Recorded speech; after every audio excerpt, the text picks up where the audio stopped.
pour a beer. What do you think?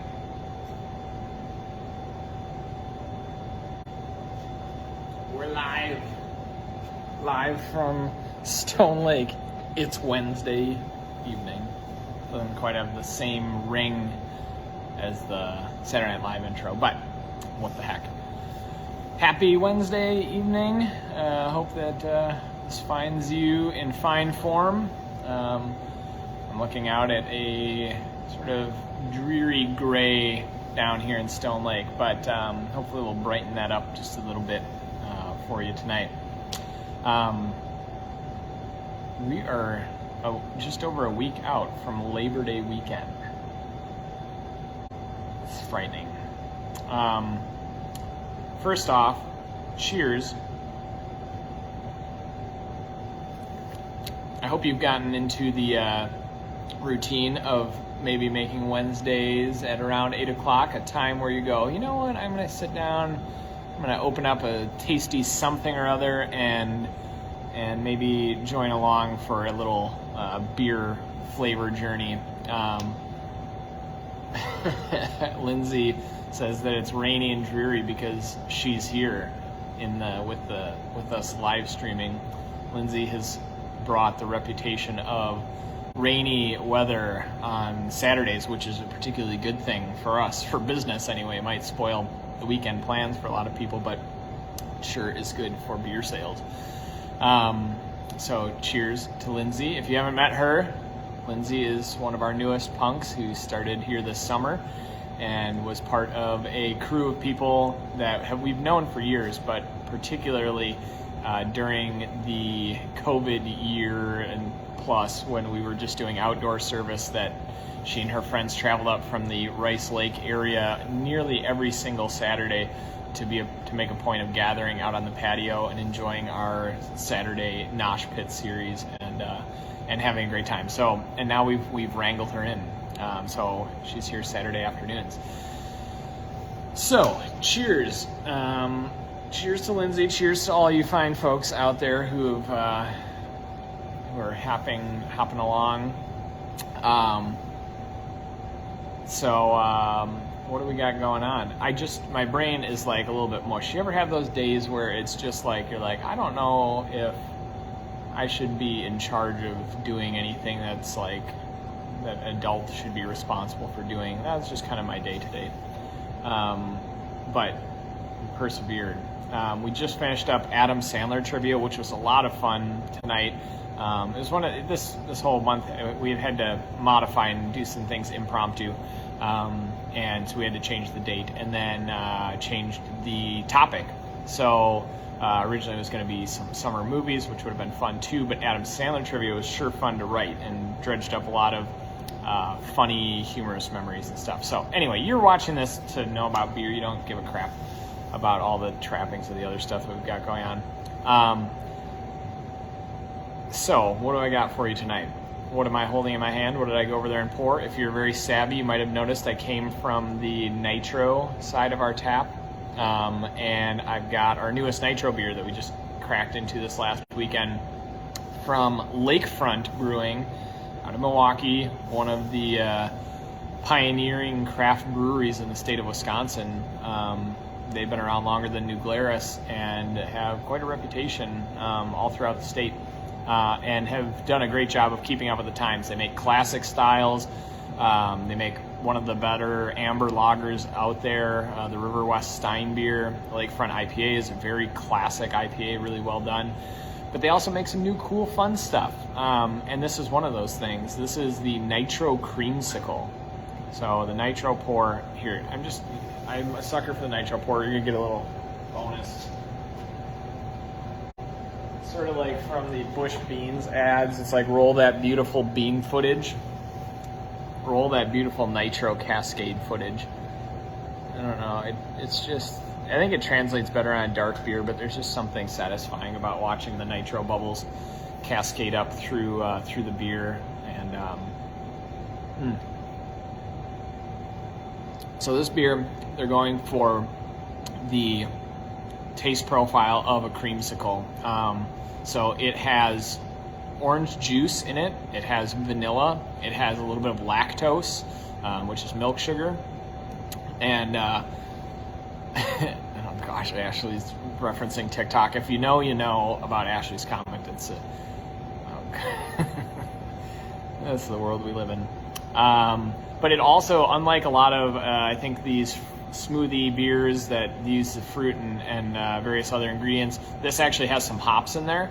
And it has Sabro and Lotus hops, which are both kind of like new age, cool, kind of flavorful hops. And I think that provides an interesting balance. So this isn't just a straight up sweet beer. It does have a bit of sweetness to it, but it's very drinkable. And then the effect of the nitro makes it just very smooth. It's very comparable. It brings up memory of having like a creamsicle. It's really nice. I am a big fan. I think if you like something, you're into a little bit of fruit in your beer, but not super strong, the flavor profile is very tasty. And again, nitro, if you're unfamiliar with what it is, why it's like that, most people are familiar with nitro beers because of Guinness. But this beer is carbonated, nitrogenated, partially with a blend of they call beer gas, 75% nitrogen, 25% CO2, and that effect, the tiny little bubbles you're seeing in there are the nitrogen, and the cascading is the nitrogen and CO2 basically rushing against each other as they kind of float to the top. And I believe, if I remember correctly, it's actually the CO2 rising through the nitrogen, or it's the nitrogen rising through the CO2. Maybe it's the nitrogen. I don't remember exactly. It's one of the two. Someone who's a chemist can tell me a little bit more about the specifics of the which gas is more dense. Anyway, the goal of nitro is to create a smooth mouthfeel. Carbon dioxide in a carbonated beverage is kind of prickly and coarse. I don't know if you ever think about that when you're drinking pop or seltzer or beer or anything like that. Carbonation as you're drinking it can often have a roughness to it. And in this, it has a smoothness because of the nitrogen's much finer bubbles. So it has the kind of a silkiness, and it can work really well in taking off the harsh edges of a dark beer or a beer that has bitterness. Okay, Xylus says nitrogen is heavier. I believe you. So it must be the CO2 rising through the nitrogen. And part of what it's also doing is mimicking the effect of naturally carbonated beer or cask beer, which is popular, pretty much everywhere up until Industrial Revolution era, when we started and even past then, when we started actually getting forced carbonated beer, which is still a relatively new convention in the grand scheme of beer. And so naturally carbonated beer has a softer, less prickly carbonation to it. It's just the nature of how it happens. So that's a little bit of fun fact with that one. Yes, where is Bill Nye? Daryl, I don't know. He should be here. We'll have him on the show soon. Okay, this next beer is something I'm very excited about. This one is from Belgium, and if you know me, you know I like beers from Belgium. But it's not just from anywhere in Belgium. It is from a little abbey called Scormont Abbey, where they make cheese and beer. They happen to make beer under the brand of Chimay. And if you notice the dark color of this one, you might guess that this is the Chimay Blue, the Grand Reserve.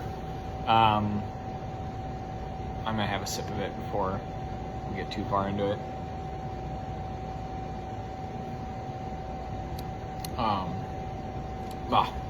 It's just great stuff. So this is a Belgian quad, or strong dark ale, and it clocks in at about 9% alcohol. It has, as you can tell, it's dark brown, but not like a stout. It's a strong, rich beer with it. Uses a distinctive yeast that gives it a bit of a kind of like prune, raisiny, almost wine-like kind of character to it, and kind of follows in the sense with that the philosophy that sort of beer is to Belgium what wine is to France. This sense of appreciation and care that the Belgians have for their beer is reflected in the Trappist kind of monastery brewing tradition, in a sense of that it's sort of got this whole holiness about it, and the Grand Reserve, the Chimay, is it's kind of the crown jewel, I think, from Chimay. It's probably the beer that most people tend to be very familiar with, just because it is the big kind of strong beer. It's originally brewed as a Christmas beer. I believe 1956 was the first time that the recipe was made. I think I just looked that up the other day. Not that I can just claim to hold that fact just in my head. But this beer is kind of a standalone. It's a beer that's sort of, you're going to sip on its own, but can be enjoyed with a meal in the right context. More of like a sipping thing. I think if you were having this with your dinner, it's going to be one you have a little bit, maybe you have something else you're actually drinking with it, because it's a really strong, rich flavor, kind of caramely, almost has a port wine kind of thing going on. And a fairly dry finish to it as well. It's not really a sweet beer. And the more you let this thing warm up, the more you kind of get out of it. It's a beer that ages really well, so if you've got to find a big corked and caged bottle, you can stash that away for some time and it'll hold up for a special occasion. But the Chimay Blue is just great. So they also make, the Chimay kind of does the color coding system is easy to reference from them. They make a red, a white, and a blue. The red is their double. It's a kind of a little brother to this beer in a sense. It's about 7% alcohol and just a little bit milder in flavor, milder in color, but the same kind of general profile. That's the Premier. And then the white label is the Cinq Cents, the 5 centuries. So I think that is, blank on my Chimay history on the exact details of the name of that one. That's what you get when you do stuff live. You can't just look it up on the fly and pretend like I know it. But I will admit that I don't recall exactly what the name is. But that is what the name references. It was an anniversary of some sort, if I remember correctly. But anyway, it is a triple, a strong golden ale, and it is delightful. And then the blue label, the Grand Reserve, is this one here. So red, white, and blue, easy to remember, classic stuff, wonderful beer, on the bucket list to go visit. And so hope to get there someday. So Chimay on tap. Not something you see real often. Was very pleased to get it, so stop in and grab some. Okay. A little darker. Also kind of Belgian influenced. Maybe not old Belgium. Perhaps it's New Belgium. This is New Belgium 1554. Insert the knee slapper there.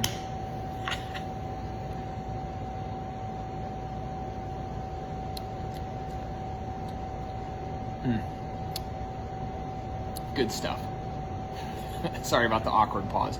I was just thinking about how what a weird concept this is, that I feel like I'm engaging with you, but I'm just here hanging out by myself in the bar. But we're connected via the inner tubes.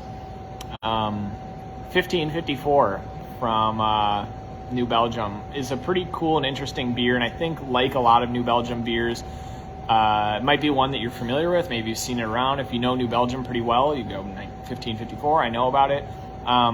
And I think they've done a rebrand with a lot of their packaging over the last few years that I think has done a good job of paying some more attention to the uniqueness of some of their beers.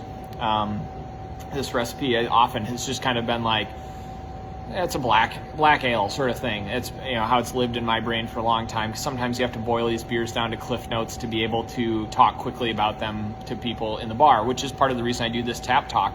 The inspiration behind it was that a lot of the time when I'm here at the bar, don't get a chance to have long conversations about beer. I do it at points, but I mean, sometimes either people either we just get busy, we don't have time to kind of go through and spend 2 or 3 minutes explaining each beer, or not everyone's always interested in knowing all the finer points about it, and you never want to kind of sound I don't know it all or whatever. But I just enjoy these beers, and like I said, pick them for a reason, put them up there to kind of showcase and stuff. So that's why I want to take a minute and talk about this one. And so this is actually a black lager. It's a dark beer, and it is a unique recipe. So 1554 references a brewing book that they being the owners of New Belgium. So I don't know if this would be Kim Jordan that came up with this, found the recipe, but referencing a style of beer that would have been brewed with gruit, which is a herbal recipe predating hops. It is something used to bitter beer before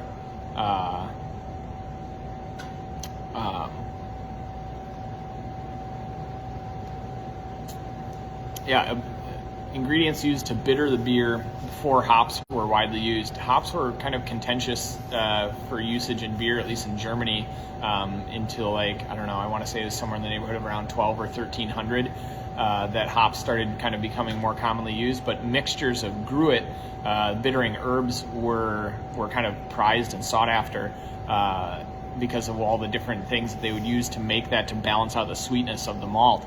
And so this one pays a little bit of homage to that. It still does use hops in there, kind of mildly hop, but then it has some licorice root as well, which licorice root, bog myrtle, even spruce was used.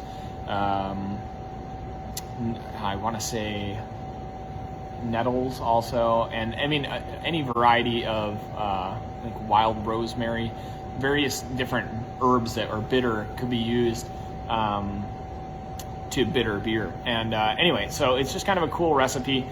It is a lager, technically. It uses a lager yeast, but it's fermented at near ale temperatures. So in some ways it's kind of a dark Kolsch sort of thing. But so you can see, kind of very unique. Doesn't really fit well into a style, but if you were to walk up at the bar quickly and be like, I like a dark beer, here you go. We're going to kind of put you onto this one.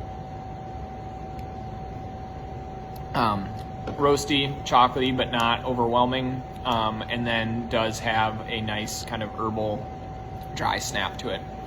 And so that's 1554. And finally, one little bonus beer here for you is another new canned edition. I don't think I mentioned this one, but in case I did, whatever, it can't get mentioned too much. It's the Wild Sour Dragon Fruit Mango from Distill. So Distill, we've had some of their stuff in the past, and they just do a great job in this Wild Sour program that they started, somewhere around 10 years ago. Kind of started revitalizing the Goza style a bit. They were one, along with Anderson Valley, that helped kind of breathe a little bit of life back into the Goza style. So they're all different Gozas with different fruits added to them. This one, Dragon Fruit Mango, is just super tasty. It's got a nice tang to it, but it is